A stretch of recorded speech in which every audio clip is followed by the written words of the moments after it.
Hi, everyone. So I had a bunch of people that had come to me for support when it comes to Google Classroom and the grading and marking periods and averages and all of that. So I thought it might just be easier if I do a short little video that I can share with everyone to show how I have done my Google Classroom in the past.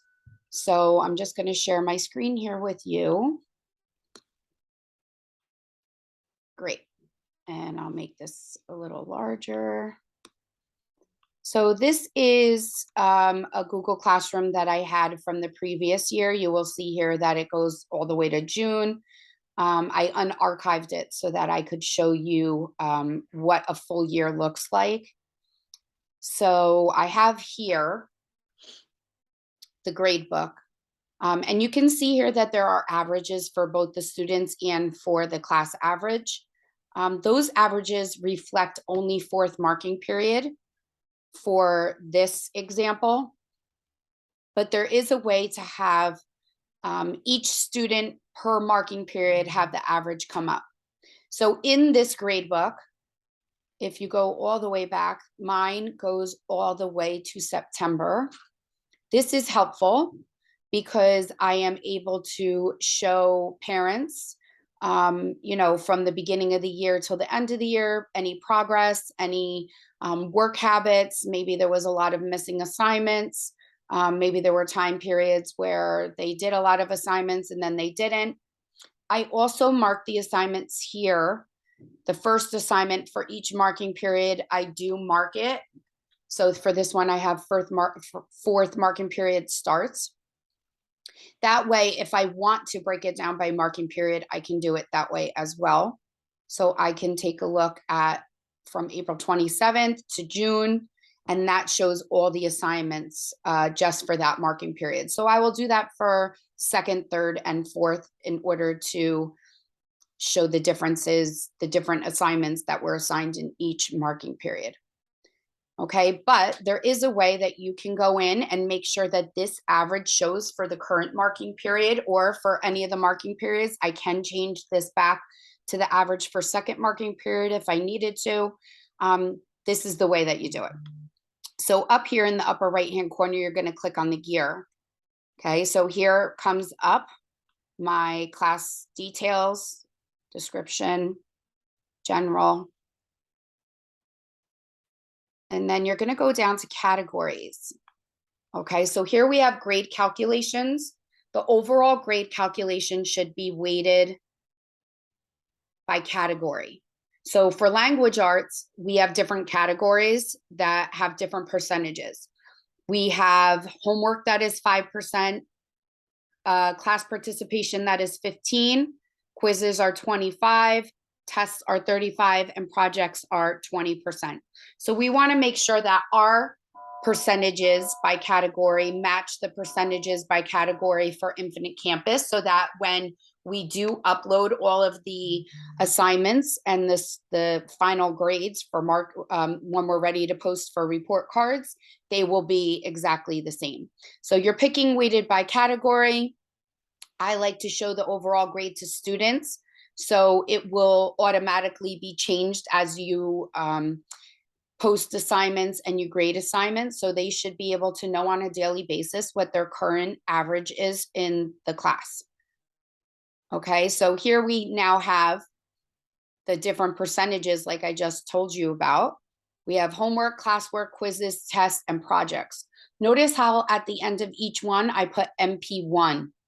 So homework MP1, that stands for marking period 1, classwork participation MP1, quizzes MP1, tests MP1, projects MP1. Now here you will see that they are all at 0%. The reason they're at 0% is because, again, this was from last year. So here I just duplicated for marking period 2. I also have marking period 3. And then lastly, I have marking period 4. So for marking period 4, this is where the percentages are. That's why that final grade is reflective of the fourth marking period. If you wanted to go back and show the grade for, let's say, marking period 1, you would change these all to 0 for MP4. This would be 0, this would be 0, and this would also be 0, okay? And lastly, 0. Okay, so now we have 100%. You go back up to marking period 1, and you just go back and add the averages in. So we said class participation is 15, quizzes are 25, tests are 35, and projects are 20. Okay, so now when I do that, the rest of the marking periods are at 0. I'm going to click save. It will bring me back into the gradebook. And now the gradebook will reflect the first marking period score. So that was the first marking period score. You can see some students really, obviously from first to fourth marking period went up. And you can do this for any of the marking periods. Now, the way that I do the assignments, and I'll just show you, let's say for this one, is when I have the assignment,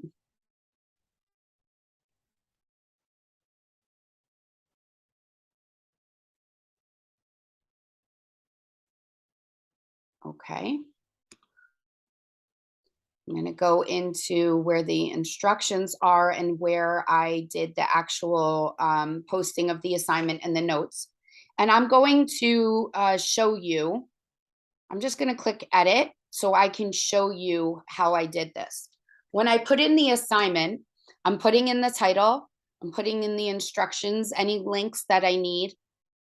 This is for all students. And then you'll see here the grade category. This grade category will match the grade categories that I put in. So this one is classwork or participation for marking period 4.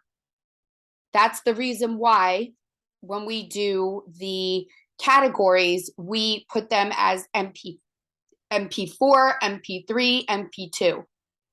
They will all show up here, so you just want to make sure that you pick the correct marking period and the correct category. You then put in the amount of points that you want to assign for that grade, for that assignment. And then you click save. So all of the assignments for this, for marking period 4 will be one of the categories for MP4. And so that's how we end up with the final average for that marking period. Again, this is reflective right now because I changed it of marking period 1. So as you go along, you just finished marking period 1. So you would add in your calculations, just put in MP1 next to them, change them to 0.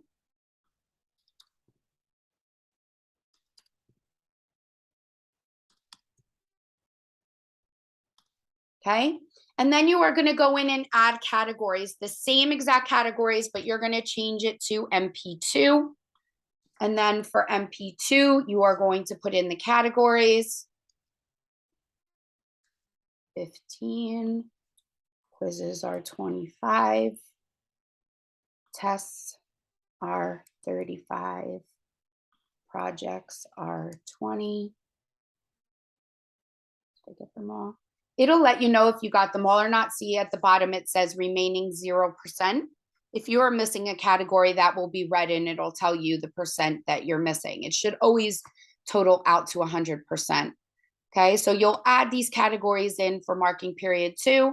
You'll add the percentages in, you click save. Now, when you go to create an assignment, so if I were to create an assignment today, I would click on create. I'm going to name the assignment just for testing purposes. I mean, for showing you on here. And then here are the categories. So I would just pick test marking period 2. This one was out of 100 points. Okay, you can put the due date, the topic, instructions, links, whatever you want, and then you're going to hit save. Okay. Now, the other thing is that you can upload these, all these assignments to Infinite Campus. I'm going to also show you how to do that. So if you know how to do that, you can stop watching at this point. If not, you can continue watching. The important thing here is that there has to be a due date for each assignment. If there is no due date, it will not link to Google, to Infinite Campus correctly. Okay, so again, I'm going to show you here for grades. I'm going to click on this little gear here.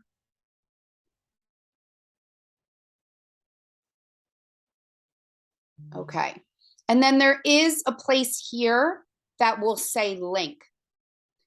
Okay, when you click link, you want to make sure that whatever the numbers that come up, that it matches. So this class was numbered 601. I also had a class that was 602 and 603. So you just want to make sure that when you're linking it to the correct number. And if you're not sure what that number is, you can look that up on Infinite Campus. At the top, it will show you where the, for that time period, what the number of the assigned class is. So you'll click link and you will link it to your class on Infinite Campus.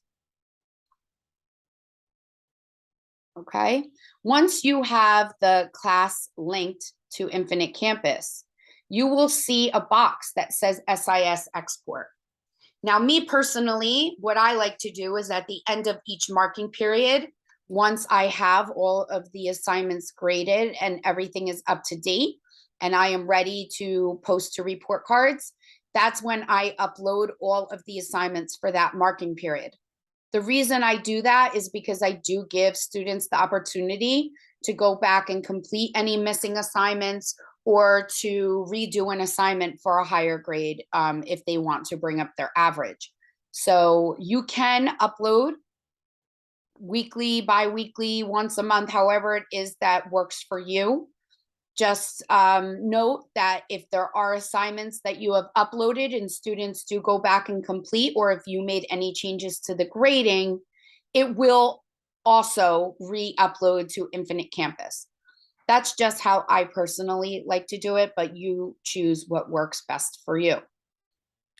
So when you click SIS export, it will show you, okay, these were excluded, but it'll show you a list of assignments that have not been exported. If you exported an assignment and you have not made any changes or updates to any of the grades, or any of the students have not resubmitted, then it will not show up here anymore. But if there were changes made to it, it will re-show up here. So normally they are all clicked off, but you can click or unclick the ones that you want to export. When you are done, you will just click SIS export. You will see in the upper right-hand corner, it will say exporting. Okay, sometimes that will come up, there was an error. Sometimes if there is an error, there is no due date. Okay, if there is no due date, it will not upload. Sometimes there is an error for whatever reason. You can go in and click on the little arrow. It will tell you the last export details, and it'll tell you what the problem was. So these were all the successful submissions that went through. Okay. And if there are any that didn't go through, when you click here, it'll tell you why. So maybe this one, oh, these are the 3 that went up. So those kids had changes. It'll also tell you what the errors are. So here, it will remind you as well, if there's an export error, they tell you to check the due dates, make sure it's a part of the current grading period. Classwork post times are before due dates, and classwork titles are unique and not too long. So you don't want to make them ridiculously long titles. Then you will go to Infinite Campus, which I don't have a class this year, so I can't, it's hard for me to show you. When you are finished, you'll go to Infinite Campus and you will see in the upper right-hand corner or somewhere at the top, you will see assignments aligned or assignments are not aligned. You would have to click on that, and then you would have to make sure you click the category. Just make sure whatever category you are giving each one of those assignments, that it is the same category that you assigned it in Google Classroom, or that may change your final averages so that they do not match from Google Classroom Gradebook to Infinite Campus. Sometimes that is, if you notice you have, let's say, a student that has a 95 in the Google Classroom Gradebook, and then you upload and export everything to Infinite Campus, and then that student has a 93, there is a reason for that. You either included the wrong category when you were assigning it in Infinite Campus, or there was some sort of mistake. So you can go back and check that. A lot of times it's that you just gave it the wrong category.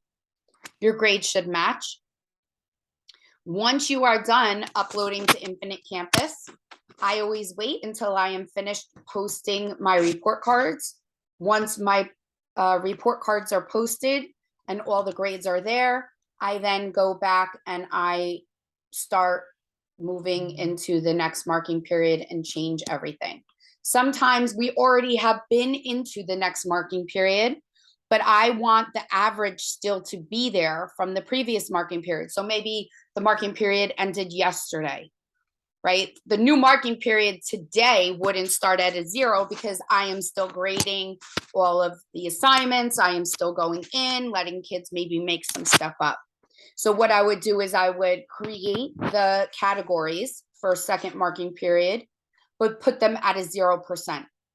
And then when you create the assignment, you're putting class participation MP2. Now those will all be at 0%, but what'll happen is when you're done uploading and you're completed with your report cards, and then you go in and change the percentages from marking period 1 to 0 and change marking period 2 to the appropriate categories, you will see that this will automatically update to show the category for marking period 2. I hope this was helpful. And if you have any questions, as always, please send me an email, come see me. If you need any help walking you through it, as always, I am here to support you in any way that you need. Just come and see me or send an email and we will work together to complete that. Okay, everybody. If you have any other suggestions for videos that you need help with, please also just send me an email. Bye.